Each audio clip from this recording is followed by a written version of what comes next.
A shocking phone call from a Toronto school for a mom who says she was told a student punched her daughter in the face and threw a binder at her. And according to the mom, that's also when she found out that her daughter had been targeted by the same student for months, who also used racial slurs. Now, we're not identifying any of the students involved or the school they went to, but the mom has now hired a lawyer because she says the school isn't answering any of her questions.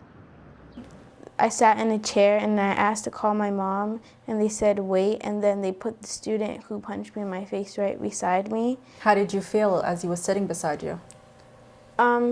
Like I was very upset, like angry, and I wanted to move right away. We need real answers. We don't need we're handling it. We're handling it it doesn't suffice. And that's why you hired a lawyer. Yes. At any point when you get called on March 27th for your daughter, do you know what's been happening the last couple of months? No, it needs to be said. He said she has hair, and that needs to be put out there. This guidance counselor advises the child to say sorry. This is not a sorry type of situation. This needs to be punished. Do you get a call at any point about No, she didn't tell me. She didn't call me to tell me that he said this about my daughter. She didn't even advise her superior. She didn't tell the vice principal. She didn't tell the principal either.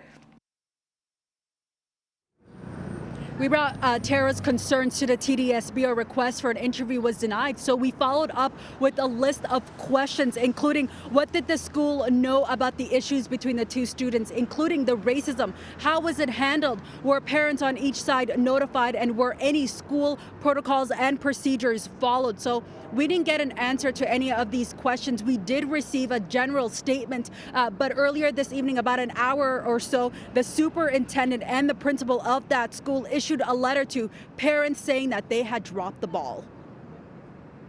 The TDSB has clear policies and procedures that guide us when responding to incidents of violence or hate. In this specific case, there were gaps on how the procedures were followed, and for that, we apologize. And they also said, quote, a violent incident was dealt with by the school when it occurred in March and resulted in serious consequences. At that time, staff also became aware of an allegation of past racist remark. The incident was addressed when it took place, and concerns expressed by those involved continue to be taken seriously, as are all allegations of racism and bullying.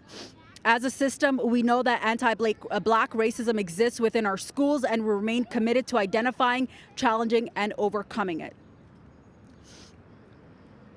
And Toronto police have also confirmed to CityNews that 2 police reports have been filed by each family and parents of the students. They tell us no charges have been laid, but they add that a school officer has been deployed to the area, and they're looking to bring the 2 families and work with them along with the school and the 2 students.